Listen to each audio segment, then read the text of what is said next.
Et bonjour Booktube. Alors j'ouvre ce nouveau vlog, on est lundi, je ne sais pas le combien. Je voulais vous prendre hier soir et en fait j'ai fini ma lecture trop tard. Donc j'ai pas pu passer, je me suis dit il faut que j'aille me coucher. Puis au final j'ai même pas dormi de la nuit, j'ai très mal dormi.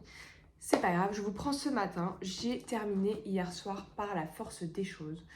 J'ai dévoré ce roman là sur le week-end, enfin dévoré avec le temps que j'avais, mais j'ai passé absolument tout mon temps que je pouvais sur ce roman qui est absolument addictif. Une fois plongé dedans, on a un mal fou à le poser et c'est pour ça qu'hier soir je me suis couchée très tard aussi, où j'ai fait plein de choses, donc j'ai repris mon roman tard et j'en ai carrément oublié de manger. C'est pas que j'ai oublié, c'est que je voulais pas le lâcher. Je me disais non, encore je vais jusque telle page, je veux savoir encore telle chose et j'ai mangé, il était 22 h quoi, chose que je fais pas d'habitude, tellement ce roman m'a happée. De quoi ça parle? On est avec Lisa, donc une jeune femme que l'on rencontre en 2000, pas en 2000, en 97. En 97. Donc première partie, on va être de 97 à 2004 et puis on va jusqu'à 2022 si je dis pas de bêtises. Bon bref, peu importe. Mais, euh, mais voilà, donc on rencontre Lisa qui rencontre un homme, lui dit très clairement que voilà, elle l'apprécie, elle a de l'affection pour lui, mais elle n'est pas amoureuse de lui, elle l'aime pas d'un amour, voilà. Et puis au final, elle tombe enceinte, et se pose la question est-ce qu'elle le garde, est-ce qu'elle le garde pas. Pour elle, c'est un peu un miracle parce qu'elle ne pensait pas pouvoir tomber enceinte. Donc elle garde ce bébé. Elle fait le choix de l'élever du coup avec son compagnon Charles. Ils restent ensemble, ils vont vivre ensemble, ils vont élever cet enfant ensemble. Jusqu'au jour où il va y avoir quelques turbulences pour Lisa. Elle va rencontrer ce qu'est l'amour vrai, l'amour qui transcende tout, l'amour inconditionnel, et ça va complètement changer sa vie, ça va changer ses choix, ça va tout chambouler sur son passage. Et Lisa, c'est vraiment quelqu'un qui vit par amour, elle vit pour ses sentiments, elle se laisse contrôler par eux, que ce soit les sentiments qu'elle a envers sa fille, envers... envers du coup cet amour, je veux pas trop en dire en soi, c'est pas spoilant parce que ça arrive très vite ce que je vous raconte, mais je veux pas trop dévoiler sur l'histoire, ça ne dévoile qu'un quart de ce que je suis en train de vous dire, mais il faut quand même expliquer pour vous donner envie. Et vraiment, ce livre, il m'a bouleversée. Il m'a fait remonter des choses personnelles en moi qui me parlaient tellement. Et la plume de Claire Norton, vraiment, elle a ce pouvoir de transmettre des émotions, mais tellement fortes, tellement intenses, je trouve. C'est vraiment quelque chose qu'elle fait très bien. Tous les auteurs n'arrivent pas à me toucher autant. Il y a des auteurs qui sont connus pour être extrêmement touchants et émouvants, et moi, c'est pas forcément ceux qui vont me toucher le plus. Donc là, vraiment, Claire, c'était le dernier que j'avais à lire d'elle, et il rentre dans mon top 2. Je sais pas encore lequel sera le premier, mais vraiment, il rentre dans mon top 2. Un ou deux, je ne sais pas encore. C'est à déterminer, c'est trop à chaud. Faut que je repose les choses, etc. Mais vraiment, j'ai terminé ce livre, mais le cœur à la fois lourd et léger, euh, de sentiments traversés tout au long de ma lecture, de mes pourquoi, de c'est beau, de... Enfin vraiment, il bouleverse ce roman, il fait remonter énormément de choses en nous, on a énormément d'empathie pour Lisa du coup, et pour sa fille également Céleste qui par moment qu'on découvre du coup toute petite et qu'on suit jusqu'à l'âge adulte. Et vraiment, ouais, ça m'a bouleversée du début à la fin. Voilà, je peux pas trop en dire, à part sur les sentiments que moi ça m'a procuré. Ça m'a emmené mais très loin dans l'expérience de lecture en tout cas. Et lisez ce roman. Alors, je sais qu'il y en a qui n'ont pas aimé. Je sais. Euh, Moi j'ai adoré. J'ai envie de dire, d'un côté j'ai envie de dire pourquoi ces personnes n'ont pas aimé, mais j'ai pas envie de le dire parce que je trouve qu'il faut se faire son propre avis et que ça peut rebuter certaines personnes à le lire alors que non, il est génial. Moi, rien que la plume de Claire, pour ça, il faut le lire. Certains ont vu des longueurs, moi je les ai pas ressenties. Je sais que j'ai vu ça dans certaines chroniques, que certains trouvaient qu'il y avait des longueurs mais que c'était beau. Moi, les longueurs, je les ai pas vues parce qu'en fait, c'est typiquement ce que j'aime dans certains romans. On traverse toute une vie. Donc, on commence en 97 et on va jusqu'en 2022. On traverse une longue période de vie, d'évolution, de la jeunesse, de l'âge adulte, de tout ce qui peut arriver comme tracas en fait dans la vie. Que ce soit voilà, une grossesse, un amour, et je veux pas dire d'autres choses, mais je sais pas, en fait, tout ce que j'ai envie de citer est dans le roman, ce que je ne veux pas citer. Euh, Enfin bref, la vie est faite, je sais pas, un accident, la vie est faite de plein de choses qu'on n'attendait pas et qui peuvent tout chambouler, tout remettre en question, etc. Donc voilà, je veux pas en dire trop. Lisez ce roman, moi il m'a absolument bouleversée. C'est mon 3e coup de cœur de l'année et je me dis punaise, le mois de janvier il est quand même très très bon parce qu'on est à 3 coups de cœur. J'ai lu le prologue. J'ai commencé ça et ça, je me dis, c'est possiblement un coup de cœur aussi au vu des thématiques qui sont abordées. Enfin, je ne sais pas, hein, mais vu tout ce que j'ai vu dans les retours, ça peut peut-être finir en coup de cœur. Il y a des romans que je prends, je sais que ça en sera pas. Là, je me dis, j'enchaîne des lectures en fait qui sont assez lourdes émotionnellement et du coup, moi, mes coups de cœur vont avec ce qui est lourd émotionnellement en général. Donc voilà, 3e coup de cœur de l'année sur donc 15 livres. Là, c'est ma 14e lecture et j'ai eu un abandon. Donc, on va dire sur 15 romans, 3 coups de cœur, c'est pas mal. J'ai pas que du très très bon, mais j'ai quand même du très très bon au mois de janvier, donc je suis très contente. Et je crois que l'année dernière, ça s'articulait à peu près comme ça, où j'ai eu justement énormément de coups de cœur en début d'année, et en fin d'année, beaucoup moins. Donc écoutez, je n'ai pas le coup de cœur facile. Enfin, le coup de cœur facile, c'est pas que j'ai des coups de cœur à toutes mes lectures, parce que je fonctionne pas comme ça, il faut vraiment que ça me transcende, quoi. Mais là, j'ai enchaîné les lectures, voilà. Bah, je suis très contente, hein, je vais pas me justifier, mais enfin, voilà, pour pas dire c'est dès que j'adore un livre, c'est un coup de cœur. Non, c'est que là, vraiment, j'ai lu des lectures qui m'ont bouleversée émotionnellement 3 fois. Donc, 3 coups de cœur. Et voilà, on va voir ce que celui-ci donne. Du coup, donc là, j'ai juste lu, je suis à la page 19. Et puis, je vais reprendre cette lecture là dans le train ce matin, parce qu'on est lundi matin. Je vous filme ça maintenant, comme ça c'est fait. Et puis, bah, du coup, go découvrir celui-là. Et j'en attends beaucoup de ce roman-là. Au vu des chroniques qu'il y a eu, honnêtement, j'en attends énormément. Donc voilà, ça va être chose faite aujourd'hui. Je vous laisse là, je vais aller prendre mon train. Et puis, vous voyez, à 8h et quelques, il fait nuit, enfin, vous le savez, mais j'ai hâte. Là, ça commence à se lever un peu, mais j'ai vraiment hâte d'être au printemps, j'en peux plus. J'ai été malade quasiment tout le mois de janvier. Enfin, je vous épargne le truc. Allez, bonne semaine, bonne journée, et puis à plus tard. Et bonjour Booktube. Alors, on est aujourd'hui mardi. Je vous reprends, je rigole parce que là, je vois toutes les réactions. J'ai posté en story sur Instagram ce qui m'était arrivé et les réactions sont assez drôles et ça fait réagir beaucoup de monde. J'ai perdu ma lecture en cours. Je reviens des courses. Au début, je me suis dit, je vais filmer, je vais dire pour vous faire un update lecture que je n'ai pas. Du coup, je peux pas vous le montrer avec moi, mais vous l'avez eu dans la vidéo précédente. Mais je me suis dit, je vais pouvoir dire que là, je suis trop contente de ma soirée, tout s'est bien goupillé, j'ai fait mon drive, j'ai fait ma petite commande ce midi. Le drive est une révolution, vraiment. Et puis 18h36, j'étais chez moi, 19h, j'étais revenue, j'avais mon drive, j'étais partie, enfin bref, j'avais rangé mes courses, voilà. Et bah ça s'est pas passé comme ça parce que j'ai perdu mon livre. Je sais pas ce qu'il en est, il y en a plusieurs là qui me disent tu l'as oublié sur le toit. Non, parce que je l'ai pas sorti de la voiture, j'ai vidé mon tote bag en fait pour mettre mes courses dedans sur mon siège et j'ai tout mis sur le siège passager. Donc en fait à aucun moment je l'ai sorti de la voiture. Donc je ne sais pas du tout ce qu'il est advenu de mon livre. Du coup je l'ai pris en audio pour pouvoir le terminer et ça a mis du temps où je me suis dit comment je fais ma photo, etc. Je sais que j'ai une copine qui l'a demandé en SP, donc je lui demanderai de me le prêter si elle compte pas le lire tout de suite. Et au pire du coup ma chronique sera un peu décalée en fonction de quand est-ce qu'elle peut me le prêter pour faire ma photo. Voilà, je suis dégoûtée, c'est comme ça, ça arrive. Et donc ce roman que j'aimais bien, donc Le sang des innocents de S.A. Cosby. Comme je disais, vous avez la photo de la couverture dans la story, enfin dans le rush précédent d'hier.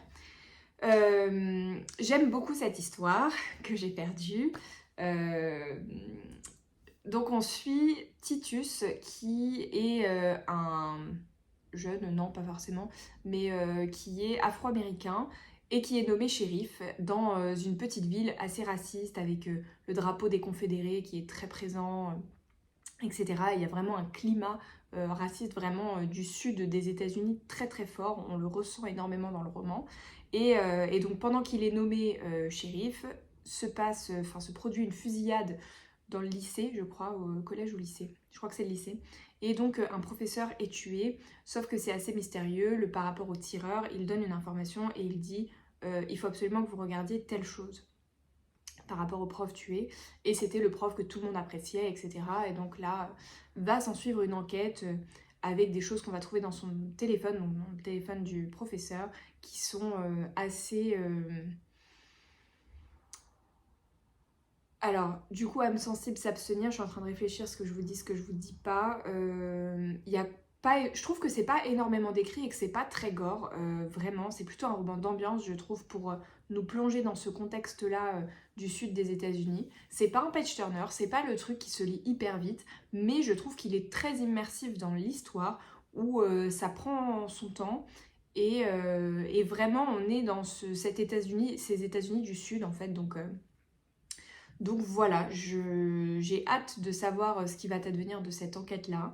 Je trouve que les décisions de ce shérif sont très bonnes. Il fait les choses vraiment entre son devoir envers sa culture, son devoir de shérif, etc. Il sépare bien tout est bien cadré, conditionné. Vraiment, je trouve qu'il est très bien écrit. Donc voilà, c'est un roman que j'aime beaucoup. J'étais arrivée à la page 240, je crois, donc là je vais essayer de retrouver en audio où est-ce que j'en étais. Il fait 490 pages, donc j'étais à la moitié à peu près. Donc je vais reprendre là. Et puis voilà, voilà. Je ne sais que dire ce soir. J'ai une idée aujourd'hui, sinon pour la semaine prochaine, parce que là c'est assez calme sur les événements me concernant en tout cas. Et du coup, la semaine prochaine, j'en ai pas normalement. Peut-être un, mais c'est pas du tout sûr. Donc je voulais me faire, pendant que c'est calme, un 7 jours, 7 livres. Alors, je tricherai certainement un peu, et ce sera peut-être 6 pour moi, mais je vais pas... Enfin, 6 jours, 7 jours, 6 livres, ça sonne moins bien. Donc voilà, je sais pas du tout comment je vais articuler tout ça. Parce que du coup, il y aura potentiellement un jour où je pourrais pas lire. Donc ce pourquoi c'est un peu compliqué de faire 7 jours, 7 livres complets. À voir, mais j'aimerais bien me lancer ce défi-là, donc sortir bien évidemment, je travaille, donc j'ai pas un temps infini, donc les livres les plus petits de ma palle, et essayer d'écumer un peu ma palle. Parce qu'en fait, je me rends compte que là, au mois de janvier, du coup, je vous disais, j'ai eu beaucoup de SP, j'ai lu une majorité de SP et j'ai dû sortir 3 livres de ma palle. Donc là, j'ai envie de sortir plein de choses de ma palle, donc voilà, je me dis c'est une bonne manière d'essayer de les sortir avec des romans qui font plus ou moins 200 pages. Ça peut se faire, 200 pages par jour, je me dis... Et voire un peu plus le week-end, j'ai mis des romans un peu plus épais pour les jours du week-end. Donc voilà, ou pour rattraper le fameux soir où j'aurais pas pu lire. Voilà, donc ça c'est ce que j'ai envie pour la semaine prochaine. Et je me dis, je commencerai en fait, je veux vraiment faire sur 7 jours, pas du lundi au... Je commencerai soit samedi, soit vendredi en fonction de ma lecture.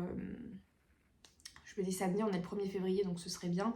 Mais par rapport à mes lectures en cours en fait, si j'ai quelque chose ou pas de terminer, voilà.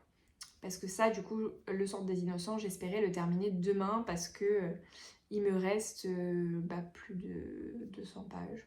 Où je m'étais dit ce soir, ce serait bien que j'aille... Mais non, je suis pas du tout à la page 240, je suis à la page 210, je crois. Ouais, c'est ça. Le problème, c'est qu'en ayant perdu le livre, je ne sais plus où j'en suis. Et l'objectif ce soir, c'était d'arriver à la page 310-320. Et je m'étais dit, si je lis une centaine de pages, c'est bien.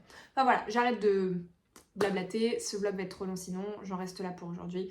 Voilà, c'était ma petite anecdote du jour où je suis dégoûtée. Et ben écoutez, je vous laisse et puis je vous dis à plus tard.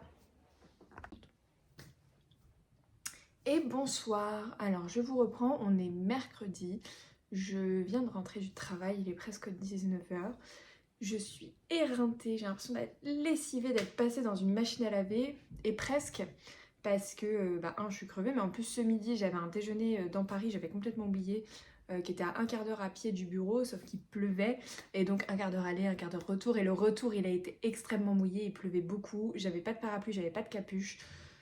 Voilà, j'ai limité la casse, là j'ai relissé un tout petit peu devant parce que ça faisait vraiment gros bordel avant de filmer. Mais ouais, j'ai eu les pieds mouillés toute l'après-midi et tout, enfin franchement horrible. Heureusement j'avais une paire de chaussures de rechange au bureau, mais mes collants étaient mouillés et c'était des talons, donc j'ai pas pu rentrer avec, j'ai remis mes chaussures mouillées, voilà. Donc journée fatigante, j'ai eu une bonne nouvelle au travail, normalement qui n'est pas encore ultra officielle, donc j'en parle pas encore ici, mais je devrais avoir du changement. Donc bon, voilà. Je vous reprends donc pour 2 updates lecture. J'ai terminé Le sang des innocents, du coup, que j'ai continué hier, je vous disais, en audio, hier soir, et je l'ai terminé ce matin en me préparant, en allant au travail. Et j'ai beaucoup aimé cette lecture. Par contre, pas autant que je m'y attendais, dans le sens où il y a eu vraiment, enfin pas une hype, mais j'ai entendu vraiment tellement d'éloges sur cet auteur-là que je m'attendais à un truc grandiose. J'aurais peut-être pas dû, voilà, c'était très bien, mais pas autant que ce à quoi je m'attendais. Donc je vous disais, dans mon rush précédent, qu'on est sur une histoire qui est pas page turner, qui est intéressante, sur l'enquête, sur le personnage principal, sur le contexte. En fait, pour moi, vraiment le positif de ce roman, c'est l'ambiance et le contexte du sud des États-Unis qui est très très bien mis en avant. Je trouve que, voilà, comme je disais, enfin tout ce que le, le shérif, pardon, j'avais l'enquêteur en tête, pas du tout, le shérif Titus prend comme décision est sensé, est logique, c'est... Voilà, enfin, le contexte vraiment est très très bien, j'ai bien aimé la plume, enfin vraiment tout était bien, mais pas waouh pour moi, voilà, parce que je m'attendais à un auteur waouh et voilà. Mais c'est une très bonne lecture, voilà, je suis très contente de l'avoir découvert, je lirai certainement ses autres romans, et voilà. Et ensuite, dans le train, j'ai débuté ce matin une lecture qui là est... pour moi, là, en fait, c'est ma came, on va dire. Je sais pas si elle est waouh, mais bon. J'ai débuté Les poupées d'Alexis Laevska. Ouais, et en fait, moins j'ai de lumière, plus j'ai le reflet du téléphone en fait dans les livres, surtout en brillance. Et donc, Les poupées d'Alexis Laevska, c'est mon 3e roman de l'auteur. J'ai lu ses one shot, donc Et avec votre esprit, qui était le premier roman qu'il a écrit, et Le Mangeur d'âme. Là, je suis à 150 pages à peu près, et j'adore. Enfin, là, c'est vraiment... En fait, je trouve que dès le premier chapitre, le... Donc là, c'est une saga, celui-ci. Désolée, je me pars un peu du coup, tellement j'aime ce début. Où on va suivre le commissaire Venturi et une psychologue. Je n'ai plus son nom en tête. Je sais plus. Bref, c'est pas très grave. Mais donc, on suit le commissaire Venturi, qui est quelqu'un qui a de la bouteille, qui a une personnalité très très forte. Et dès le premier chapitre ou deuxième, je sais plus, il y a un interrogatoire où en fait il est soupçonné par l'IGPN d'avoir tué quelqu'un pendant son service. C'est pas, il dit c'est son 4e meurtre en service. Les 3 fois ont été justifiés tout de suite, il n'y a eu aucun doute, mais là il y a une enquête. Et la personne qui fait son interrogatoire doute, l'audition, je sais plus comment on appelle ça, Juliette le saurait, mais c'est pas un interrogatoire, je crois que c'est une audition qu'on dit, voilà.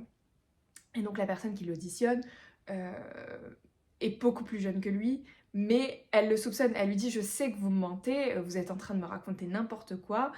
Et lui, mais ses répliques et tout, mais j'ai trouvé déjà mais cette mise en abîme, là, ce début de roman, mais tellement dingue. Et en fait, vraiment, la plume d'Alexis Laevsker, c'est ça, c'est...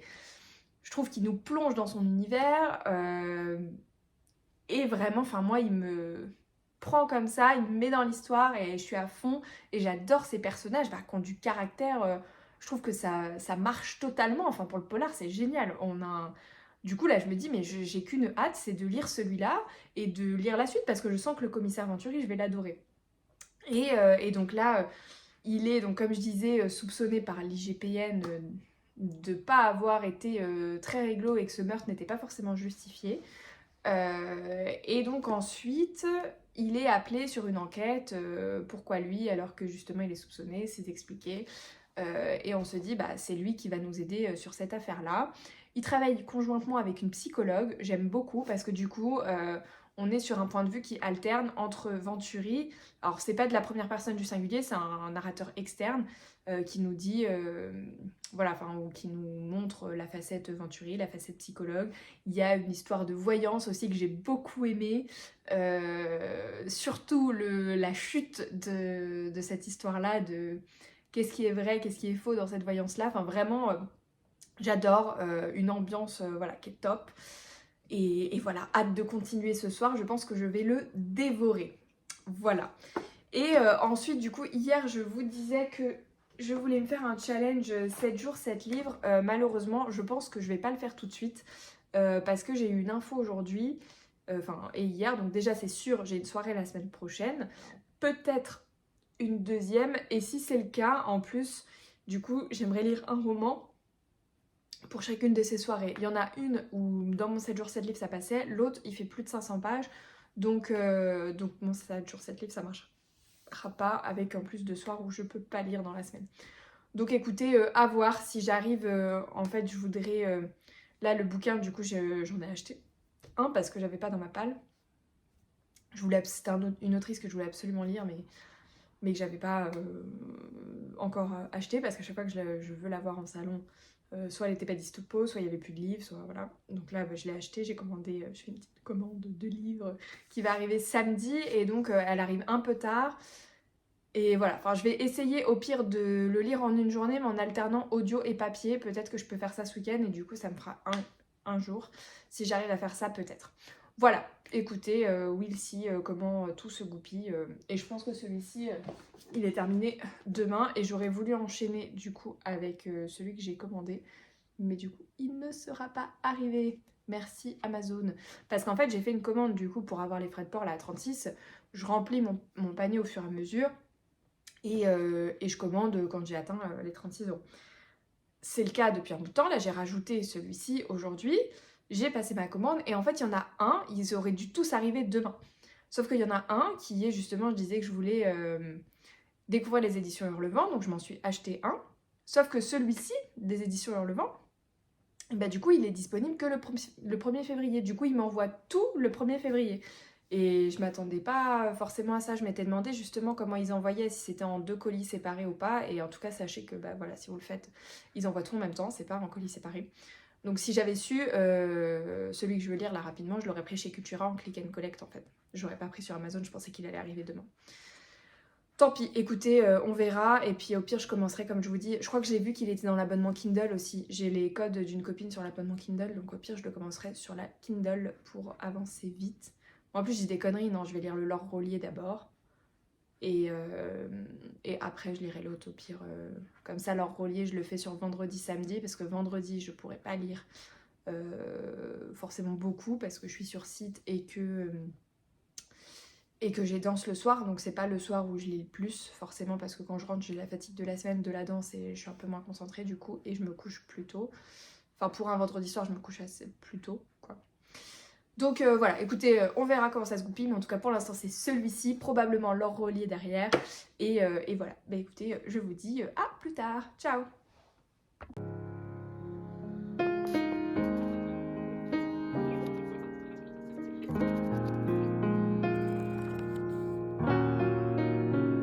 Et coucou Booktube, alors je vous retrouve, on est vendredi 31 janvier, il est 8h, je vais pas tarder à partir au boulot, j'ai 10 minutes devant moi pour filmer, et je vais le faire tout de suite. Vous voyez les cheveux attachés, c'est très rare, mais ce matin ils étaient tellement électriques que c'était insupportable. Alors, j'ai terminé Les Poupées hier, que j'ai adoré. Honnêtement, on frôle le coup de cœur avec ce roman. Je sais pas encore si ça en est un ou pas, mais il m'a tellement happé. Je l'ai lu tellement vite. Il est page-turner. Enfin, franchement, c'est incroyable. Je sais pas trop quoi vous dire sans trop spoiler. Mais comme je vous disais, les personnages, je trouve qu'ils sont tellement charismatiques avec cette histoire de poupée, forcément. Cette enquête, le côté IGPN, comme je vous ai expliqué, qui est quand même là en trame de fond tout le long de l'enquête. Le personnage de la psychologue, j'ai beaucoup aimé aussi. Il y a toute cette histoire de voyance qui, au final, je pensais pas que ça prendrait autant de place dans l'histoire, et bah ça en prend une. Et franchement, moi j'ai adoré cet aspect-là. C'est un peu complexe, et c'est ce qu'on m'a dit d'ailleurs, on a répondu à ma story hier quand je disais que je l'avais terminé. Il y en a une qui m'a dit c'était quand même assez complexe, mais qu'elle avait beaucoup aimé. Donc moi j'ai pas trouvé ça plus... En fait c'est que les liens sont... Et c'est ça aussi qui est difficile du coup à vous expliquer, parce que comment vous donner envie, enfin en expliquant un peu l'histoire, mais en ne révélant pas trop les liens, c'est compliqué. Donc c'est pour ça que je préfère pas dire, parce que spoiler un polar, enfin à un moment donné c'est débile.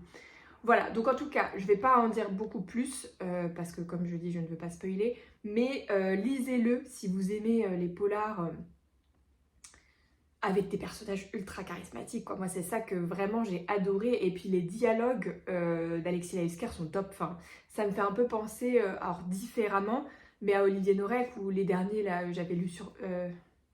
Oui, c'est Surface, le dernier que j'ai lu. Où je l'avais fait en lecture commune avec une copine, et on se disait, non mais les dialogues de Norek, quoi. Enfin, c'est... Ça met tellement de peps dans l'histoire et c'est tellement drôle en fait avec un humour noir. Bah là c'est un peu pareil, il y a des super dialogues, peut-être avec un humour un peu différent, mais top quoi. Enfin franchement, lisez Alexis Laïsker, c'est mon 3e, certainement pas le dernier. Et je pense, si j'arrive à caler au niveau de mes lectures, qu'il faut que je lise absolument au mois de février, Hurlement, donc le tome 2 sera lu au mois de février. Et j'ai une fille sur Insta qui ne savait pas qu'il y avait un tome 2. Du coup, au cas où, je vous donne... Ah, il va peut-être pas y être dans le poche. Parce que j'ai plus le titre du 3e en tête. Je crois que c'est D'entre les morts. Ouais, il est pas là. Le tome 2, c'est sûr, c'est Hurlement. Et je crois, c'est avec un corbeau sur la couverture, je l'ai dans ma palle en plus. Le tome 3, je crois que c'est D'entre les morts. Voilà. Pour ceci. Et donc... Ensuite, j'ai débuté Ligne rouge de Laure Rollier hier soir. Je pensais lire un peu plus que ça et au final, qu'est-ce que j'ai fait hier? Ah oui, j'étais sur mon tricot, j'étais en train de relever mes mailles. Désolée, j'ai des alarmes qui sonnent encore parce que je ne savais pas si j'allais être en télétravail ou sur site. Enfin, c'était un peu ma flemme qui a parlé. Mais du coup, j'avais mis des alarmes plus tard. Mais... Bref, donc je disais, oui, que en fait, j'étais en train de relever mes mailles, etc. Et du coup... j'ai pas forcément autant lu que ce que je pensais et je me suis mise à lire plus tard que prévu parce que j'ai fait d'autres trucs. Enfin, bref, du coup, j'ai pas lu autant que je pensais. Je suis à la page 125, donc au début de la partie 2 du roman qui, j'espère, sera terminé ce soir. J'avais un déj là aujourd'hui que, franchement, je crois que je vais te dire, je suis désolée, mais non, parce que 1, j'avais prévu ma gabelle. 2, il pleut, donc il faut encore sortir sous la pluie. 3, ça fait encore un resto, en sachant que j'en ai déjà 2 la semaine pour mes réveils, désolée. Donc je disais 2 voire 3 restos la semaine prochaine. 1 pour le poids, au bout d'un moment c'est pas drôle. Et pour ma carte bancaire non plus. Donc je pense que je vais dire non pour ce midi. Et comme ça en fait ça me permettra de lire en plus. Enfin j'aurai un déj avec une collègue au bureau, mais je peux manger rapido et aller grappiller quelques pages après. Voilà. Mais j'espère terminer ce soir parce que j'aime beaucoup cette histoire, donc qui se divise entre Nils et Jennifer. Donc on suit tous les deux chacun leur tour. Alors là c'est pas un chapitre sur 2 et je crois que c'était comme ça dans ses précédents romans où en fait elle fait 3-4 chapitres en mettant Nils et après on reprend chapitre 1 Jennifer et on refait 3-4 chapitres avec elle. Et on switch comme ça. Et j'aime beaucoup cette histoire, pleine de mystères. On ne sait pas du coup au début quel lien ont entre les deux personnages. Forcément ensuite on commence à comprendre que voilà, il y a un passé commun, qui se connaissent en fait. C'est pas un gros spoil, hein, on le sait assez rapidement. Et puis on se doute qu'à un moment donné il y a un lien entre les deux. Et donc Nils a des choses qui lui arrivent mystérieuses. Jennifer, je cherchais, j'allais dire Laure, pas du tout. Jennifer, elle aussi, reçoit des messages assez mystérieux. Elle est pâtissière, influenceuse. Elle a repris la boulangerie de ses anciens patrons et lui, il est pompier. Et du coup, déjà, j'aime beaucoup ces deux corps de métier qui apportent à l'histoire. Je trouve notamment la pâtisserie, on en entend beaucoup parler avec ce truc d'influence, TikTok, etc. avec son fils. C'est très, très frais, très moderne. Donc, c'est chouette. Voilà, bah écoutez, je vous laisse là pour ce matin. Je termine ça, donc j'espère ce soir. Et demain, demain je vais commencer... Ah oui, putain, faut que je fasse le groupe. Je vais commencer ma LC d'Agatha Christie avec une petite nouvelle par jour. Le livre est là-haut. Et je pense qu'après... Faut que je joue avec la poste, là, quand est-ce qu'arrive mon bouquin. C'est parce que jusque 20h, moi j'ai besoin de lire samedi matin dans le train. Je vous reprends samedi matin, d'ailleurs j'ai un petit déjeuner pocket, donc je vous emmènerai avec moi. Enfin, je vous filmerai des petites choses, puis je vous ferai un débrief après de ce que c'est, etc. Et puis voilà, bah écoutez, à plus tard, donc je vais vous reprendre demain pour sûr. Et voilà, bonne journée, enfin bonne continuage de visionnage. Allez, ciao. Et recoucou, on est toujours vendredi, là on est le soir, je viens de rentrer, j'ai une tête fatiguée je trouve. Je vous reprends du coup pour vous montrer les réceptions ce coup-ci. J'en ai eu 2, une hier et une aujourd'hui. Alors ce matin, j'ai oublié, et puis de toute façon, j'avais pas le temps de vous le faire. Donc on va le faire tout de suite. Alors, la première, donc celle d'hier. Hop. J'ai reçu ici et maintenant de Liane Moriarty, publié chez Albin Michel. Il sort le 12 février, si je dis pas de bêtises. Ce sera mon premier de l'Autriche. J'en ai un dans ma palle qui me tente beaucoup, mais que j'ai pas encore lu, pour la simple et bonne raison qu'elle fait des pavés. Et j'ai un mal fou à sortir les pavés, en fait, je me rends compte. Pourtant, il y en a des très bien, mais et je sais que parfois je suis très contente d'avoir cette histoire qui dure en fait, parce que ça vaut le coup en fait. Il n'y a pas forcément de longueur voilà, dans les pavés et ça reste parfois page turner. Mais bon, donc voilà, je vous lis le résumé de celui-ci. Honnêtement, j'ai hésité parce que je me suis dit, bon, je n'ai jamais lu Liane Moriarty, est-ce que je le demande? Et en fait, le résumé m'a complètement tentée. Donc c'est ça qui m'a convaincue de le demander. Voilà, donc c'est pas par fanatisme, c'est bizarre, mais fanitude, on va dire, ce qui n'est pas très français, mais c'est pas par fanitude de l'autrice, mais par le résumé. Alors, les passagers du vol Hobart-Sydney patientent à bord de l'avion dans l'attente du décollage. Parmi eux, une mère dépassée par ses 2 enfants, 2 jeunes mariés en lune de miel, un père de famille qui rentre chez lui, un homme en deuil, une infirmière proche de la retraite, une hôtesse de l'air qui fête son anniversaire. Des étrangers destinés à ne jamais se revoir. Mais voici que, tout à coup, une petite femme discrète aux cheveux gris se lève de son siège et s'adresse à chacun d'eux pour leur annoncer la date et les circonstances exactes de leur mort. Qui est-elle? Une véritable voyante ou une folle? Pour nos voyageurs, une chose est sûre, la vie ne sera plus jamais comme avant. Avec son esprit corrosif et son regard bienveillant, Liane Moriarty, telle une Jane Austen des temps modernes, nous renvoie à nos interrogations les plus intimes, une lecture jubilatoire et pleine d'émotions. Si vous n'êtes pas tenté avec ce résumé, moi je sais pas ce qu'il vous faut, enfin après on n'a peut-être pas du tout les mêmes goûts surtout, mais pardon, j'ai tapé dans mon trépied avec mon pied. Mais en tout cas, voilà, je suis pas très fan de la couve en toute honnêteté. Trop de couleurs, je trouve. C'est trop de couleurs brutes, dures là. Un bleu assez voyant, plus le jaune, le rouge et le vert. C'est un peu too much dans les couleurs. Mais bon, au moins on le repère en librairie, me direz-vous. Et j'ai regardé par rapport à la couve originale, parce que du coup j'aimais pas trop celle-là. Je préférais la couve originale, mais en fait ça correspond plus à la charte graphique de l'autrice. Pour avoir vu ses autres romans, forcément ça va plus là-dedans. Mais ces autres romans, ces petits secrets grands mensonges, je crois que j'ai dans ma palle. Par exemple, cette couverture-là, elle me gênait pas, j'aimais bien. Celle-ci, j'avoue, je suis pas très fan. Du coup, je sais pas du tout ce que je vais faire en photo parce que ça m'inspire pas trop. J'ai un manteau rouge au pire.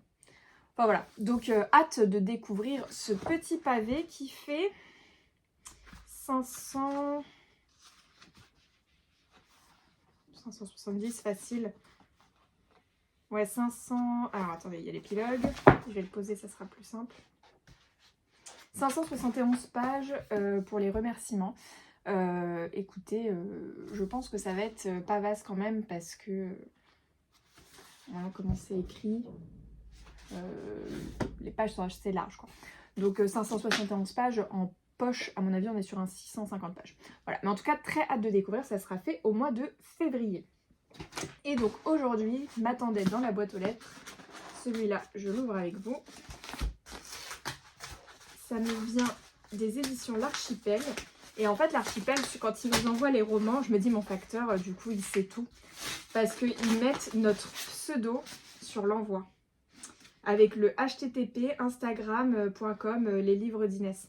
Donc il y a vraiment notre pseudo sur l'envoi. Donc je me dis, le gars, à tout moment, il doit regarder mon compte. Ça y est, il sait pourquoi j'ai autant de colis qui arrivent. Et je crois que les éditions L'Archipel, c'est les seules à faire ça. Alors ça me gêne pas, hein, mais je me dis, mon facteur connaît ma vie, quoi. Voilà. Hop. Ah, il est bien... J'ai peur de l'abîmer en le sortant, alors j'y vais... c'est pile poil, en fait, la taille de l'enveloppe. Du coup, j'essaye de ne pas abîmer les coins. J'aurais su, j'aurais sorti avant de filmer. Hop. Alors, c'était celui que j'attendais le plus, je crois, en ce début d'année. J'avais flashé sur la couverture et sur le résumé. Alors, je vous le montre. C'est Le chemin des rêves de Di Morisset. Je pense que ça se dit comme ça. Je le trouvais mais magnifique. Je vais enlever le bandeau. Je le trouvais vraiment super beau. Ce côté un peu Far West. On est en Australie, donc on n'est pas aux États-Unis. Avec les chevaux, etc. J'aimais beaucoup. Il sort le 13 février. Il fait 481 pages et il est au prix de 23,90 €. Alors, je vous lis le résumé. Et donc là, alors sur ces bouquins-là, l'Archipel n'a pas encore changé son logo. On l'a partagé sur Instagram. Pour ceux qui étaient partenaires de la maison, Mylène nous avait envoyé un petit message pour qu'on partage le nouveau logo. Mais on l'a sur le papier presse. Mais elle nous disait ce sera sur les prochains romans. Elle nous a déjà envoyé en photo pour qu'on voit à quoi ça correspond en poche et en grand format. Le rendu, c'est joli, ça change. Voilà, juste petite information. Alors, je vais me mettre plutôt comme ça parce que c'est écrit un peu petit pour moi. Alors, le nouveau roman de la reine australienne du roman d'évasion. Australie, début des années 1960. Queenie fête son 21e anniversaire. Un avenir radieux semble promis à la fille aînée de Patrick Hampton, propriétaire de Tingula Station, l'une des plus grandes fermes d'élevage du Queensland. Pour célébrer l'événement, le maître des lieux a convié voisins et amis venus en nombre profiter de son hospitalité légendaire. Mais la période de liesse fera long feu tant le destin sait se montrer cruel. Bientôt, Queenie devra mobiliser toutes ses ressources pour sauver ce qui peut l'être de l'héritage familial, à commencer par Tingula, domaine qui attise toutes les convoitises. Voilà, donc moi ce côté australien dans les années 60, déjà ça me tentait énormément. La couve, voilà, le résumé que je viens de vous lire aussi. Donc très curieuse de découvrir ce roman. Voilà, ce sera une totale découverte pour moi de l'autrice. Elle sort en même temps, paraîtra en même temps du coup le 13 février, son précédent roman en poche qui était L'appel de la terre sauvage. Je peux vous montrer. Il n'est pas dans le livre. Non, il n'y a pas de photo. La couverture, elle ressemblait à ça. Voilà. Donc écoutez, 2 romans en plus dans ma file à lire et je vous retrouve demain, suivant à l'heure où ils arrivent, mais pour ma commande Amazon du coup, qui va rejoindre ma palle. Là ce soir, donc du coup je vais terminer River Street. Il me reste 70 pages à peine, je crois. Je crois qu'il me reste 68 pages, très exactement. Donc il va être fini rapidement. Et ensuite, ça m'embête fortement.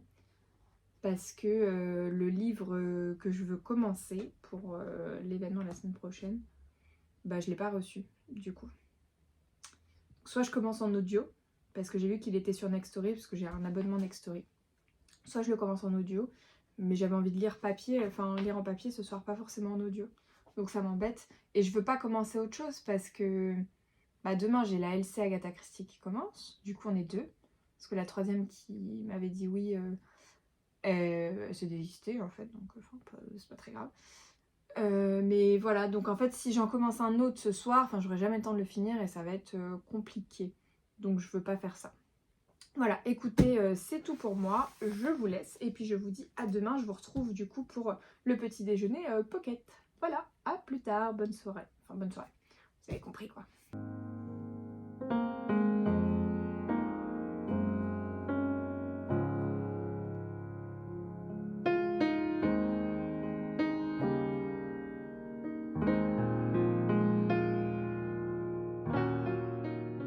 D'aller voir, de se dire mais c'est les mêmes personnes qui donnent ce tampon là, donc peut-être que j'y serais pas allée naturellement, mais il y a peut-être quelque chose, voilà, une façon de voir large.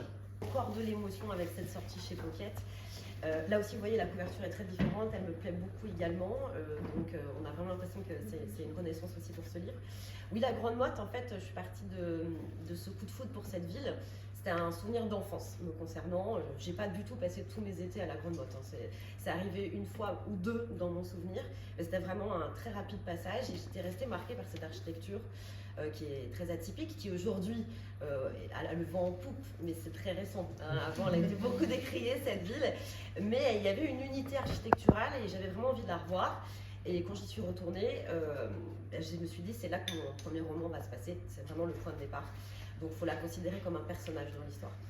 Alors il y en a d'autres, mes héros, je voulais vraiment aussi faire les étapes d'une vie. Donc il se déroule sur 20 ans, rendez-vous au point zéro, avec Cyril dont on fait la connaissance au tout départ, et qui voulait changer de vie. En tout cas, il va être amené à le faire parce qu'il va suivre sa mère qui descend dans le sud, un petit peu obligée de remettre les cartes de sa vie privée, de sa vie professionnelle. Donc elle emmène son fils de 17 ans. Voilà, à la Grande Motte, station balnéaire, c'est là où elle a trouvé du travail, un appartement pas trop cher, parce qu'encore une fois, à l'époque, ça valait pas grand-chose. et du coup, ils vont s'installer dans cette ville qui va être très... Eh bien, c'est parti. Recoucou, on est le samedi 1er février, donc ça y est, on a changé de mois. Je vous prends, je vais vous garder un certain temps là. J'ai pas mal de choses à vous montrer et à vous raconter.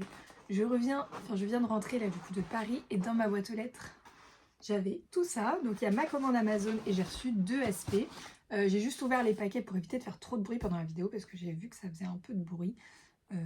Voilà, donc je les ai préouverts. J'ai pas regardé, il y en a un, je sais ce que c'est, et l'autre, j'ai un petit doute entre 2 maisons d'édition. Donc écoutez, on va voir. Et en premier, on va commencer avec l'événement où j'étais ce matin, qui était un événement Pocket sur les révélations de l'année 2025. Donc j'avais déjà vu passer sur les réseaux l'année dernière, et sans trop regarder, enfin j'ai vu passer ça sur certains comptes. Mais voilà, donc là ce matin, c'est un peu flou ce que je vous raconte, mais on était aux Révélations Pocket, et en fait ils ont fait un book club pour ces révélations-là. On était avec les éditeurs, Emmanuelle de chez Pocket, donc qui est pas éditrice, mais qui travaille en tant que community manager. Et une autrice était présente également ce matin. Je vais le mettre par là. Comme ça on le voit. Il est très beau ce sac, je vais le garder. Autant je garde pas forcément toujours les sacs Pocket, on en a à chaque événement, et puis en général je les garde pas parce que ça fait trop, mais celui-ci je pense que je vais le garder, il est pratique et il est beau. Donc les révélations Pocket, ça se déroule du coup...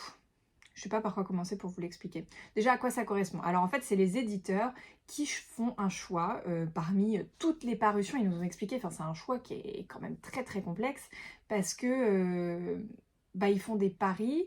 Là, ils sont déjà sur les parutions de 2026-2027 en fait. Donc ils ont déjà dans le viseur pour ceux de l'année prochaine, mais ils attendent de voir comment va être accueilli le roman en grand format, pour faire leur choix final. Et alors il nous expliquait qu'est-ce que les révélations Pocket. C'est des romans qui en général, alors c'est littérature française, littérature étrangère, c'est un mélange, qui sont récents, enfin récents dans le sens l'auteur est un très jeune auteur, voilà, c'est les premières ou deuxièmes parutions d'un auteur. Et donc c'est une manière de dire, ce livre est une révélation pour moi. C'est voilà, chaque éditeur qui choisit et qui décide de le mettre en avant parce qu'il n'a pas assez de lumière en librairie, et c'est pour lui donner un coup de boost. Voilà. Alors j'ai vu que certaines, alors moi j'ai pas regardé dans les livres, mais qu'elles avaient, pour vous montrer, mais peut-être que c'était à prendre sur les tables et j'ai pas pris. Et donc en gros, les révélations Pocket, vous les trouverez en librairie avec ce petit logo qui indique que c'est dans la sélection de l'année. Si je dis pas de bêtises, il y en a 10. Pareil, je voulais prendre la jaquette et j'ai oublié parce que j'étais prise dans les conversations, etc. Et c'est une fois dans le bus que je n'avais pas pris la jaquette avec toutes les parutions de l'année. Donc là, on a eu les 3 premières qui sont à paraître là dans les semaines à venir. Ou la semaine prochaine, je crois. Je crois que les 3 paraissent la semaine prochaine. Qui sont toutes parues en grand format, bien évidemment. On a une sélection avec donc des romans très différents. Voilà, on nous les a présentés ce matin. Honnêtement, on a du assez noir quand même. On nous a promis des pleurs à la fin d'un des romans. Donc voilà, en tout cas, ils sont pas très gros en plus. Donc je trouve que c'est assez facilement casable. Je pense que je vais en lire un peut-être même entre dimanche et lundi, à voir où j'en suis dans mes lectures en cours. Mais voilà, en tout cas, moi, ça m'a énormément intriguée parce que je suis toujours avide de découvertes de nouveaux auteurs, de lire des romans qui correspondent pas forcément à mes critères, à des genres ou des thématiques vers lesquelles je me tournerais. Donc ça, je trouve que c'est chouette parce que du coup, ça va nous permettre voilà, d'aller vers des livres vers lesquels je n'aurais pas forcément été. Ce qui est le cas de au moins 2 de ces 3-là. Je me serais peut-être pas retournée dessus en librairie, donc ravie de pouvoir découvrir ça. Voilà. Et donc sur ces romans, donc on nous a présenté en plus de ces trois-là, tous ceux qui étaient dans la sélection. Il y en a un par exemple sur Napoléon, il y en a un, alors attendez, du coup j'essaye de faire appel à ma mémoire, mais sur pas mal de thèmes différents. Donc ça c'est vraiment chouette. Il y en a un où j'adore la couverture, qui est un western féminin, queer. Enfin vraiment, je trouve que les thématiques sont très variées, donc ça c'est vraiment chouette. Et j'aimerais peut-être pas tout, voilà, enfin moi je vous ferai mon retour ici en toute honnêteté et sur Instagram, hein. Mais en tout cas je suis très curieuse, voilà, de découvrir d'autres genres, d'autres thématiques, etc. Et on avait la présence de l'autrice Frédéric Le Ternier, si je ne dis pas de bêtises sur le nom, j'ai un doute sur le nom de famille, je crois que c'est ça. Alors on n'a pas eu son roman parce qu'il est à paraître au printemps. Donc ils ne l'ont pas encore Pocket, par contre ils nous ont montré la jaquette, ils avaient fait des belles affiches, etc. pour nous montrer ça. C'est une autrice chez les éditions Récamier, son roman est paru il y a 18 mois, enfin il y aura 18 mois entre la parution de son poche et du grand format, je trouvais ça très chouette du coup, où elle nous pitchait son roman, elle est venue échanger avec nous à la fin. Nous, avec Juliette, on l'avait déjà vu chez Récamier pour un autre événement. Donc c'était très intéressant, son roman m'intrigue beaucoup. C'est... vérifier, donc le nom de famille c'est bien Frédéric Le Ternier. Et le titre de son roman c'est Rendez-vous au point zéro. Je savais qu'il y avait zéro dans le titre, et en fait comme il y a beaucoup de titres, je trouve qui ressemblent à... Enfin qui terminent par zéro, et je pense à Kilomètre Zéro, il y a un autre truc, enfin bref. Du coup, je finis par mélanger les titres et j'ai toujours peur de faire une erreur. Donc voilà, Rendez-vous au point zéro. Mais en tout cas, c'était très intéressant. Une femme très accessible et avec qui il est très agréable d'échanger. Voilà. On a notamment aussi discuté avec Perrine des éditions Pocket sur leur sélection et leur manière de procéder. Franchement, c'était très intéressant, très agréable. En petit déjeuner, on s'est régalé, on a été très bien accueillis. C'est un très bon premier rendez-vous book club. Voilà, donc je remercie vivement Pocket. Alors, je vous lis les résumés de ces trois romans. Donc, le premier, Va où la rivière porte, de Shelley, je pense, Shelley Reid. Voilà. Colorado, 1948. Nichée entre les montagnes, les lacs et les rivières, la ferme des Nash étend ses vergers de pêcher au grand soleil de l'Ouest. Victoria, 17 ans, gère d'une main de maître le domaine familial aux côtés de son père. Leur vie est un fleuve tranquille qu'une rencontre inopinée dans la rue d'Iloa va bientôt détourner. Il s'appelle Wilson Moon et c'est un vagabond. Bien pire, aux yeux de sa famille, il est indien. Pour la très sage Victoria, c'est le début d'une passion interdite en plongeant dans les eaux tumultueuses du destin. Et c'est celui-ci où on nous a dit qu'effectivement on pleurait énormément à la fin, qu'il était très émouvant, etc. Donc écoutez, hâte de le découvrir. Ensuite, celui-ci, je crois que c'est le premier à apparaître, si je dis pas de bêtises, je ne sais plus. Camera Obscura, de Gwenaëlle Lenoir. Et donc ça, c'est tiré d'une histoire vraie. Donc de quelqu'un qui a réellement existé. Je vais vous lire le résumé, vous allez comprendre, mais en tout cas, tout est vrai. Enfin, tout est.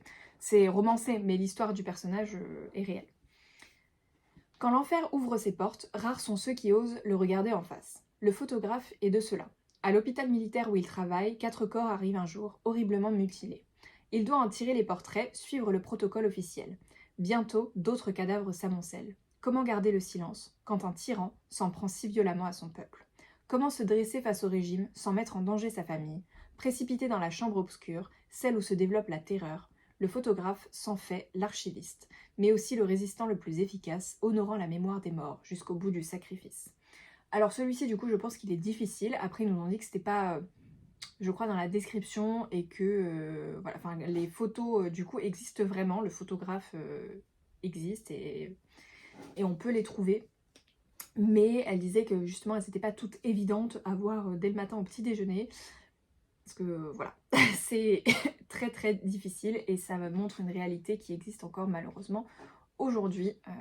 Voilà, donc écoutez, je le calerai. Ce sera pas celui-là que je sortirai, je pense, tout de suite, parce que je lis beaucoup de polars en ce moment et ça serait bien de faire une coupure, en fait, je me disais, et de changer un peu de registre. Enfin là, c'est pas du polar, mais ça reste roman noir. Voilà pour le deuxième. Et le troisième, on voyage encore ailleurs, le bateau blanc de Xavier Bouvet. Voilà pour la couverture. Et le résumé. Entre le marteau et l'enclume, la faucille et la croix gammée, il y a eu pour l'Estonie 5 jours d'un grand espoir. Fin septembre 1944, les Allemands fuient le pays à l'approche de l'armée rouge. Une nouvelle occupation menace, soviétique cette fois. Pris en tenaille, quelques hommes et femmes de bonne volonté se lancent dans une course contre la montre pour restaurer la République et se faire reconnaître des alliés. Avant que le rideau de fer ne se referme, avant que l'Empire ne les avale, eux et leurs idéaux, dans la grande machine à broyer les peuples, ils feront tout pour que ce bateau blanc, la liberté parvienne à bon port. Voilà, donc pour les 3 premiers de ces révélations 2025. Voilà, je sais pas si je suis bien cadrée. Voilà. Hâte de découvrir, donc comme je vous disais, en plus, ils font tous, celui-là il fait 347 pages. Ah bah celui-ci il est vraiment pas long. Il fait même pas 200 pages, le Camera Obscura. Et celui-ci fait 300 pages. Donc voilà, je trouve que c'est très bien. En plus, c'est des... pour découvrir, bah, ça rebute pas le lecteur. En fait, où justement, on parlait de Catherine Bardon. Vu que c'est un gros pavé, certes, il y a énormément d'éloges, mais c'est pas le truc avec lequel on démarre facilement. Voilà, donc pour ce rendez-vous pocket que j'ai trouvé vraiment très chouette. Donc très contente de faire partie de ce petit book club et de pouvoir découvrir tous ces romans qui, j'espère, seront de très belles découvertes cette année. Voilà pour ce matin. Je me suis fait un petit matcha, là. Désolée, ça fait du bruit, ce truc. Petit matcha pour filmer. Je suis devenue une grande adepte de cette boisson. Latte. Je pense que sans le lait, je l'aimerais pas. Alors, la première réception qui me vient de l'édition Pocket. On reste dans le thème. Alors celui-ci, il m'intrigue énormément. Il est à paraître le 6 février. Le paradis caché de Luca Di Fulvio. J'ai déjà lu un livre de cet auteur que j'ai absolument adoré, qui fait partie de mes meilleures lectures. Tiens, j'avais tout laissé comme ça. Alors, où est-ce qu'il est, il est là. Il fait partie de mes meilleures lectures de tous les temps. Celui-ci, vraiment, j'ai lu Le Gang des rêves il y a 2 ans. C'était pas en 2024, c'était en 2023. Et je sais plus à quelle période de l'année. Gros trou noir. Je sais plus. Mais alors, ce livre, c'est... Je m'attendais... Honnêtement, il fait presque... Je sais plus si c'était 1000 pages, je crois. 940 et quelques, là. Ouais, 945 pages. Et du coup, ça me faisait peur de lire 945 pages, ce que je disais, hein, pas toujours évident, mais ce livre, déjà, je l'ai dévoré, je crois, en 3 jours. J'ai lu 300 pages par jour, tellement j'aimais ce livre, la plume est dingue. J'en profite pour vous en parler, en fait, avec la réception de celui-ci, parce que vraiment, je trouve que c'est un livre à lire dans sa vie, vraiment. Si on n'a pas peur, si on n'a pas froid aux yeux, avec des choses assez sombres. Vraiment, moi, il y a une des scènes dans ce roman qui m'a absolument retournée et choquée, pire qu'un polar, je vous le dis, parce qu'on n'est pas dans du polar, justement. C'est un auteur italien, donc c'est littérature italienne. Et on va suivre Christmas et la mère, je ne sais plus comment elle s'appelle, Luminata, voilà. On va suivre Luminata qui vient d'Italie et qui décide d'immigrer aux États-Unis en 1920, donc dans les années 20, qui étaient les années folles, extrêmement bien vues par tout le monde, on a l'impression que c'était... voilà. Mais pour les immigrés à ce moment-là, notamment italiens, ils étaient extrêmement mal vus, extrêmement mal considérée dans la société américaine, et c'est comment va se passer son immigration lorsqu'elle va arriver sur le sol américain, comment est-ce qu'elle va être accueillie, tout ce qu'elle va devoir faire pour gagner quelques centimes. Elle va tomber très bas, la pauvre. Rien que pendant la traversée pour aller aux États-Unis, il va lui arriver des choses vraiment pas très jolies. Et voilà, enfin, elle décide de quitter l'Italie suite à un événement traumatisant pour elle. Et elle espère en fait trouver mieux ailleurs et réussir à trouver du bonheur et un épanouissement là-bas. Donc elle tombe enceinte suite à un viol dès le départ, voilà, on le sait. Donc ça se passe en Italie. Et de mémoire, je crois que c'est ça. Je peux peut-être dire une bêtise et c'est sur le bateau, mais j'ai un doute. Je crois que c'est en Italie et c'est ce qui l'a fait fuir. Et donc elle donne naissance à ce fils, donc Christmas, et c'est toute cette relation. Donc dans la première partie, on suit vraiment Luminata, son immigration, etc. Et dans la deuxième ou troisième partie, je sais plus combien il y a de parties exactement, je vous dis, je l'ai lu il y a 1 an et demi, mais le souvenir reste très vif sur ce roman. Et ensuite on va suivre Christmas, de sa naissance, son enfance, son adolescence, l'âge adulte. Vraiment c'est un roman de vie, de comment il a essayé de se sortir de cette misère-là, de comment il aime sa mère aussi, enfin... Vraiment, c'est un roman incroyable, moi je trouve, qui m'a procuré énormément d'émotions, qui est Page Turner, la plume était dingue. Donc voilà, je voulais vous en parler en même temps parce que celui-ci, ça a vraiment été pour moi, pour le coup, une révélation, mais c'est un auteur qui a déjà fait parler de lui et qui est très connu, qui est décédé maintenant. Mais voilà, donc écoutez, si vous ne l'avez pas lu et que vous n'êtes pas trop sensible, parce que vraiment, moi il y a des scènes, je vous dis, elles m'ont retourné, et je me disais, faut qu'elle se termine parce que là, faut que je passe à autre chose. On est vraiment dans un truc très très noir, très malsain, et voilà, et je me dis, mais enfin, si c'était comme ça à l'époque, aujourd'hui, avec tous les moyens technologiques qu'on a, etc., j'imagine pas à quel point les gens peuvent être tordus, pervers, malsains, etc., et ce qu'on ne voit pas nous, parce qu'on n'est pas comme ça, parce qu'on n'est pas dans ces milieux où on peut voir ce genre de choses. On est assez protégé, je pense, de ces gens horribles. Et là, malheureusement, Christmas l'a pas été. Il a vu, enfin, je sais plus si c'est lui ou comment la scène arrive, mais c'est horrible. Franchement, c'était horrible. Mais lisez-le quand même. Enfin voilà, si vous pouvez passer ces scènes-là que j'ai trouvées absolument traumatisantes, il est super. Enfin vraiment, moi je pense que c'est un bijou de la littérature celui-ci. Et voilà. Donc lisez-le. Ensuite, du coup, donc je reviens au Paradis Caché, qui fait partie d'ailleurs du Grand Prix des lecteurs 2025. Et justement, ils mettent par l'auteur de Gang des rêves. Et Gang des rêves, c'est pas le... Ah oui, c'est ça, c'est le Gang des rêves. J'allais dire... le best-seller aux 300 000 exemplaires vendus. Alors, je vous lis le résumé, qui n'est pas très long. Là aussi, on voyage dans le temps. Alpes italienne, 1633. Parce qu'elle est trop belle, trop érudite, parce que sa mère était une prostituée et que son mari est mort assassiné, on l'appelle sorcière, et on la promeut au bûcher. Qui pourrait tirer Susanna, cet esprit fort et rebelle, des griffes de l'Inquisition? Qui sinon Daniel, ce quasi-frère, l'orphelin dont elle a partagé l'enfance et l'éducation? Aux machinations des prêtres, ces deux-là opposent l'amour et la science, quand le piège de l'hérésie va se refermer. La lumière triomphera-t-elle de l'obscurité? Voilà, donc écoutez, je suis très curieuse de lire un autre roman de cet auteur. J'en ai plusieurs dans ma wishlist. Celui-ci, donc je vous disais, il fait 768 pages. Il est à paraître le 6 février et il est au prix de 10,70 €. Mais alors là, justement, il y a les autres romans de l'auteur. Moi, il y avait Les Prisonniers de la Liberté qui me tentaient énormément et Mama Roma. C'est les deux qui sont dans ma wishlist et que voilà, j'aimerais découvrir également. Et là, je vois, il y a Les Enfants de Venise et Le Soleil des Rebelles. Et Le Gang des Rêves est paru en 2016. Et j'ai l'impression, en tout cas par rapport à ceux qui citent, que Le Gang des Rêves c'était sa première parution en France, en tout cas, 2016. 2017, Les Enfants de Venise, Le Soleil des Rebelles 2018, Les Prisonniers de la Liberté 2019, Mama Roma 2021. Et donc celui-ci 2023.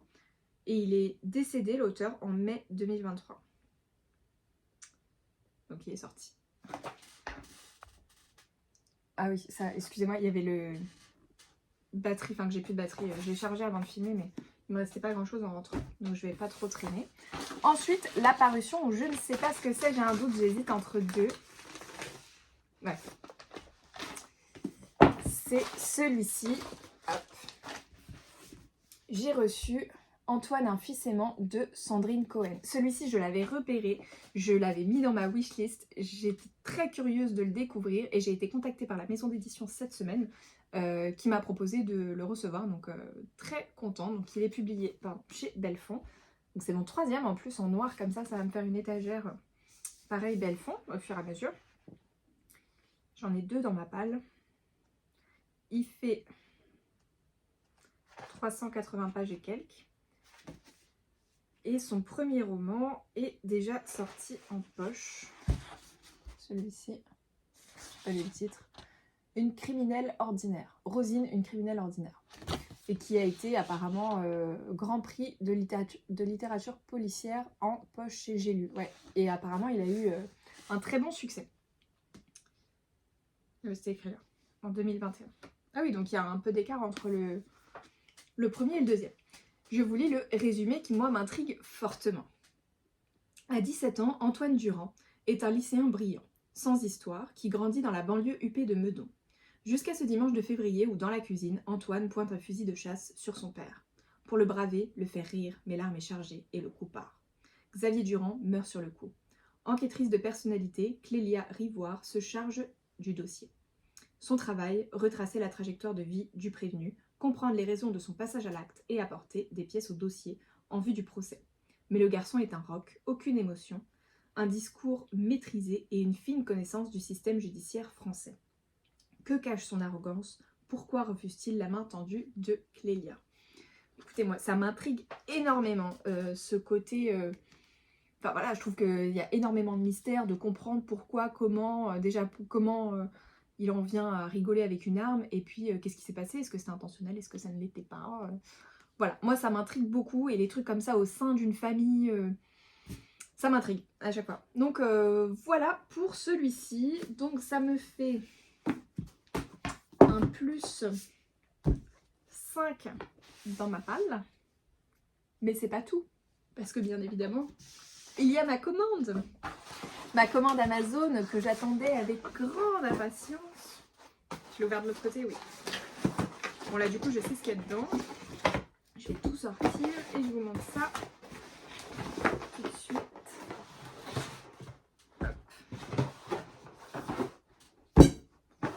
Et le quatrième. Je me suis acheté 4 romans. Voilà. Alors, le premier que je vais vous présenter, c'est Matrice de Céline Dangean, qui est abîmé. Merci Amazon de ne pas prendre soin des livres. Je sais pas si... Non, vous n'allez pas voir, mais là, il fait abîmer, quoi. Bon, bref. Je l'ai commencé en audio parce que du coup, j'attendais de le recevoir urgemment, en fait, parce que je veux le lire en vue d'un événement la semaine prochaine, qui, je croise les doigts, se passera bien et je pourrai y aller. Donc, je l'ai commencé en audio ce matin parce que du coup je l'avais pas en papier et que je voulais absolument avancer, et il était dispo sur Nextory. Je vous en parlerai plus tard du coup, comme je vais le lire rapidement. Je suis à la page 125 à peu près en audio et il en fait 490. Donc le but est de le lire ce week-end en vue de l'événement qui a lieu mercredi, que je puisse échanger avec l'autrice parce que je ne l'ai jamais lu. Elle était dans le top de ma wishlist, mais à chaque fois, en fait, quand je voulais l'avoir en salon, parce que c'est majoritairement en salon que j'achète, en fait, et à chaque fois que je voulais l'avoir, soit il y avait beaucoup trop de monde, soit elle avait plus de livres. Soit elle était partie en conférence, soit une autre fois elle était partie tout court. Enfin, j'ai vraiment pas eu de chance avec Céline Dangean en salon. Mais voilà, c'était une autrice de polar que je voulais découvrir. Donc en audio, le début, j'aime beaucoup. Que ce soit l'histoire, la manière de raconter, etc., c'est top, donc hâte de continuer ça aujourd'hui. Ensuite, j'ai pris Jeu de peau de Anouk Schutterberg, qui est le tome 1 d'une trilogie pour le moment, qui je m'attendais à être un pavé, mais ne l'est pas. Je crois c'est le tome 2 qui a un pavé, mais il fait 350 pages. Donc écoutez, celui-ci j'ai fini par craquer. Même raison que Céline Dangean, je ne l'avais pas pour l'histoire des salons là où j'arrivais pas à la voir. Soit elle avait plus de tome 1, soit elle n'était pas dispo. Et donc j'ai énormément entendu d'Anouk Schutterberg, notamment parce qu'elle est chez Ricami et que c'est une maison que j'aime énormément, et du coup j'avais pas demandé son roman puisque c'était un tome 3 et que j'avais pas lu les précédents. Et là elle sort un nouveau roman au mois de mars, donc je me suis dit que c'était le moment de... Là faut mettre un coup de collier et il faut y aller. J'ai l'impression que ce sera pas un tome 4, mais dans le doute, voilà, j'avais pris celui-là. Et qu'est-ce que je voulais vous dire ? Oui, et alors ce qui m'a fait aussi craquer, c'est que j'en ai discuté avec Lola et avec Thibaut, qui est pas forcément très... Enfin, il a un compte où il partage ses lectures, mais il partage aussi beaucoup de persos. Enfin, il n'a pas vocation, je pense, à faire Bookstagram, mais je l'ai rencontré dans des book clubs polars de Magda, et donc j'ai discuté avec lui de ce roman, parce qu'il était en train de lire Bestial, donc qui est le tome 2. J'ai discuté avec Lola, qui m'a convaincue, et en fait je disais par rapport à une autre fille en book club où on avait discuté, donc Sandra, Et elle disait que Bestial, c'était horrible, etc. Et que c'était le roman qui l'avait traumatisée. Et du coup, bah, ça me faisait un peu peur. Et ils m'ont tous les deux convaincus que voilà, c'était la vie de Sandra et que qui reconnaît le travail de l'autrice hein, et qui a adoré le tome 1 et le tome 3, mais le tome 2, elle, c'était trop pour elle. Et ils m'ont tous les deux dit que je pouvais y aller sans problème. Donc écoutez, je vais me faire mon avis. En tout cas, Jeux de peau, ils ont tous les trois aimés. Donc voilà, hâte de découvrir Anouk Schutterberg. Ensuite, j'ai pris Quand tu ouvriras les yeux de Petronile Rostagna, qui est le tome 3 de Je pensais t'épargner et le tome 1 Un jour tu paieras. Je sais pas pourquoi je continue de chercher parce que ça y est, j'ai trouvé. J'ai énormément aimé les 2 premiers tomes, donc là on suit l'avocate Pauline Carrel et j'ai hâte de découvrir cette nouvelle histoire qui met en scène ce personnage-là. Parce que j'ai énormément aimé les 2 premiers, que j'ai trouvé page turner, etc. Donc ce sera lu rapidement pour continuer cette saga. Et enfin, alors là je le découvre avec vous, il est très beau, j'aime beaucoup. Et si j'aime cette saga, je peux vous dire que je vais me faire une sacrée belle étagère. Enfin cette saga, cette maison d'édition, pardon. Playlist de lecture, oh il y a une playlist en plus, trop bien. Bon allez, j'arrête le suspense. J'ai pris La Duchesse de Buckingham de Shannon Malka aux éditions Hurlevent, qui est une maison d'édition qui a fait quand même pas mal parler d'elle sur Instagram, notamment pour ses ouvrages, je pense, qui sont très beaux, et qui publie des romans un peu gothiques, historiques, soit en Angleterre, en Écosse, en France, sur des sujets assez différents et des périodes historiques différentes. Et ils ont toutes... tous les romans ont ce format-là, avec les couvertures toc-toc, là, hardback. Et dans la bibliothèque, du coup, ça peut faire une super collection si on les aime. Donc écoutez, j'en lis un, et si j'aime, j'en achèterai d'autres, parce qu'il y avait énormément de résumés qui tentaient. Je ne sais pas pourquoi je m'étais pas penchée sur la question de cette maison, que je voyais, et puis les couves, je trouvais ça joli, mais ça me parlait pas plus que ça, en fait, sur l'histoire. Et là, de regarder les résumés, en plus, comme je suis dans Outlander en ce moment, qui est historique, etc., ça me donne énormément envie de découvrir tout ça. Moi qui aime bien l'historique, honnêtement, ça m'a l'air plutôt cool. Donc j'ai craqué pour celui-ci,